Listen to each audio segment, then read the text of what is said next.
When watching movies as frequently as I do, you watch as many good movies as you do Sinbads. Let's get wrecked! How about new, you crazy Dutch bastard? One of those great movies I watched months back was There Will Be Blood. From the beginning, I knew this movie was going to be something special. When watching it, what struck me more than anything was Eli and the world around him. I am sorry, Lord! I'm going to look at the systems this movie brings up that leads to religious radicalization and compare it to today's extremism. There Will Be Blood is an absolute masterpiece. The opening 15 minutes of no dialogue is the exact point of movies. Show, don't tell. The first scene is such a great opening for Daniel's character arc. He nonchalantly pulls up his supplies and lights the dynamite. And then, as he goes down to check on his explosion, he falls, breaking his legs and knocking him unconscious. As he wakes up, he struggles to get himself up. But as Daniel is working his way back up through the mine shaft, he stops worrying about his possible death in the hole deep in the earth, but rather the gold he has found. He spits on it to make sure that it's gold, and then stuffs it away to sell it. This is great foreshadowing for Daniel as a character. He will stop at nothing for money. His son is in the way later in the film, so he abandons his child. Even with everything exploding and he's in dire straits, the most important thing to him is his profits. What are you looking so miserable about? There's a whole ocean of oil under our feet! He treats the landowners as dumb, so he half-heartedly offers money for the land because he doesn't respect them, and they are merely a means to an end. This is followed up by another great scene when they finally strike oil. When the rod is brought up, Daniel wipes the oil and shows it to everyone as the camera pans to Daniel's soon-to-be son, HW, being left in the basket, as the father of HW goes to see the money-making oil. I love everything about this movie, from its long hanging doubles to its lack of dialogue to tell a story.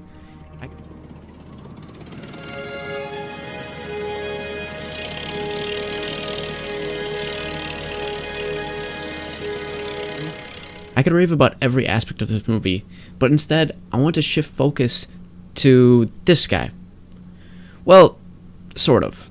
We'll see.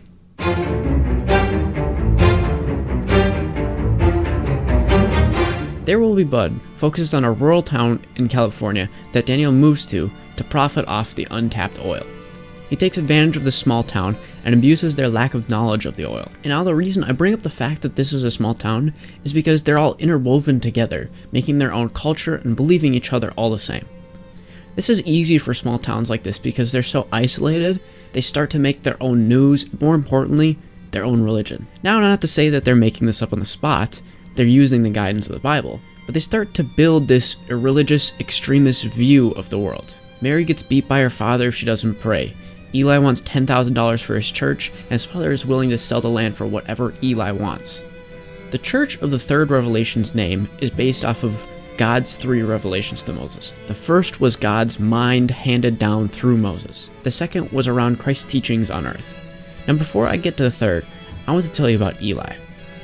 Eli wants to bless the well before they start drilling, and asks for an introduction of himself, saying, and then you could say, the proud son of these hills, who tended his father's flock. Now I bring this up because the third revelation props up a church more suited to the modernizing world. Faith is not brought through one specific man, but any man who believes their revelations are drawn out through the Bible and through God to interpret it any way they believe is correct. This essentially gives Eli free reign to say whatever he wants, and people will believe it because they are led by a man who is quote-unquote enlightened by God and interprets it the way he wants to. This is why Eli can do whatever the hell he wants, because Eli believes he's somewhat saint-like. Let's just look back at that real quick. Faith is not brought out through one specific man, but any man who believes their revelations are drawn out through the Bible and through God to interpret it in any way they believe is correct. Any way? They can just look at the Bible and interpret it any way they want to. And that's what people are gonna believe? That's what they think the word of God is? They can just look at it and be like, okay, I mean, God didn't specifically say this, but I think what he meant here is like, are you shitting me? So now that we have the context for the church and Eli, we get the reasoning for the batshit crazy stuff like this.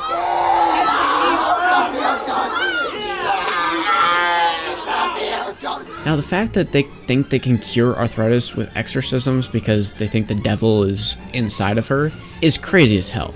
But do I fault someone for believing this in the early 1900s? No, because they don't know shit. This is a small town view of many religious extremist groups, especially back then. Eli just believes he's enlightened and can make claims to his own father that God doesn't save stupid people. Eli's claims of God speaking through him is dangerous because the people believe him. They think God is speaking through Eli, and they believe every single thing he says and does.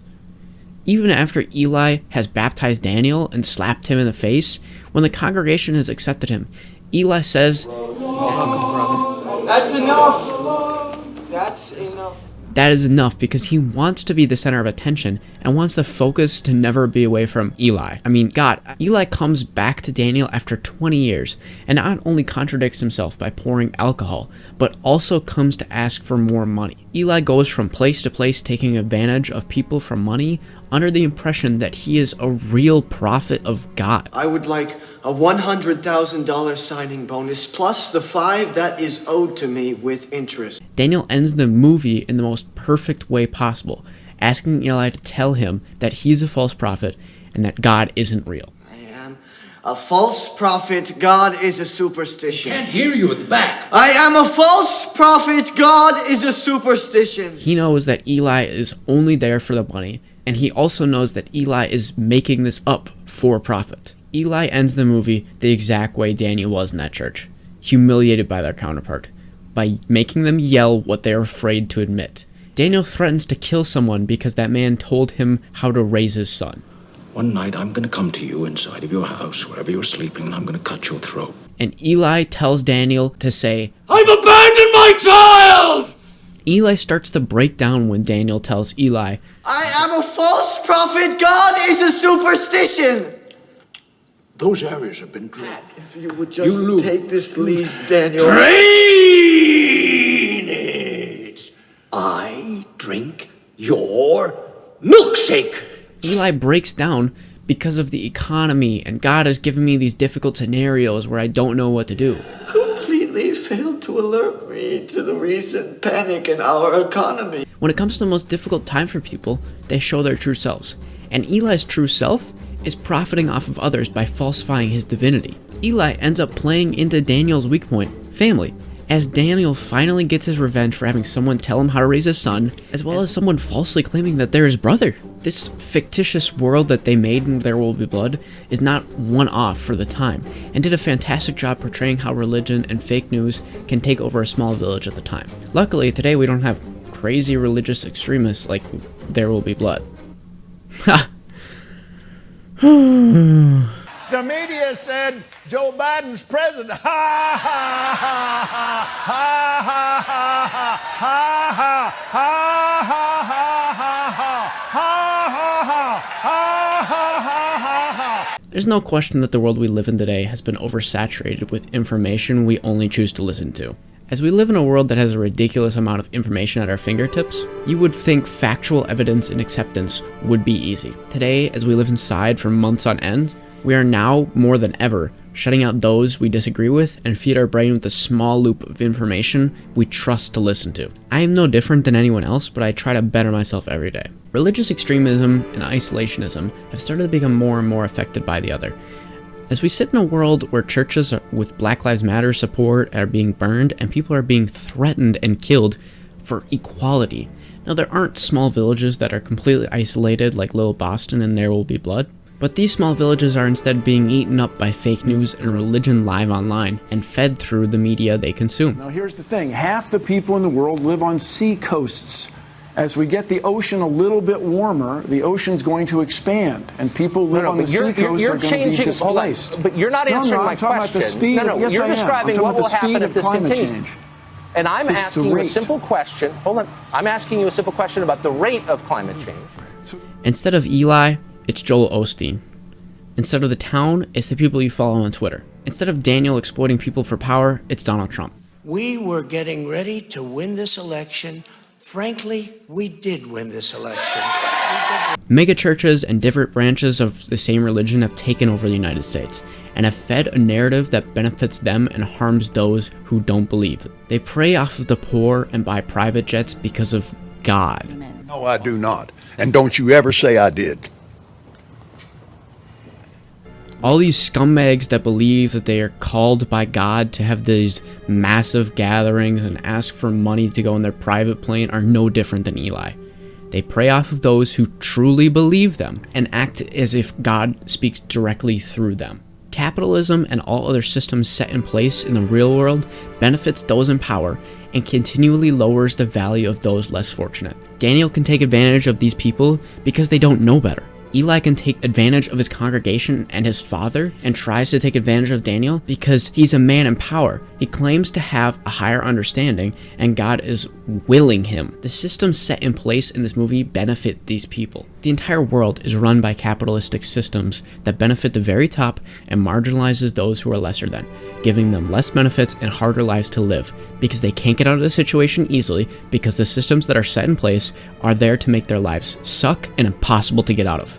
There Will Be Blood's view on religion is so interesting because it takes on the large majority of the population head on. Maybe when a religious person watches this movie, they see 1% they don't agree with, which I can somewhat stand behind. But even with that taken into account, this takes on religious people and how their entire belief could be a sham made up by someone who says they're enlightened. Today's religious extremists are always seen as these terrorists that kill for their religion, but There Will Be Blood has a perfect example of religious extremists. Someone who takes their belief too far, starts to abuse their power for their own gain, and puts those around him as just pawns. And the pawns around these people in power start to believe these radicalized leaders and become just as crazy because for some goddamn reason, they decide to follow it. I don't want to end on such a negative note because there truly are some great people who are religious, and they have done amazing things for the world. These people are never talked about in the news because positive news never is shown. There Will Be Blood does what very few movies do. They push the boundaries of what is acceptable to say in order to challenge the social norms and spark a dialogue among communities who have differing opinions. At the end of the day, this is what we need more in the world. We need movies like There Will Be Blood. We need conversations that make people think. Thank you guys for watching. I know this is not about an animated movie, but I needed to talk about this one. I thought it was really important to discuss.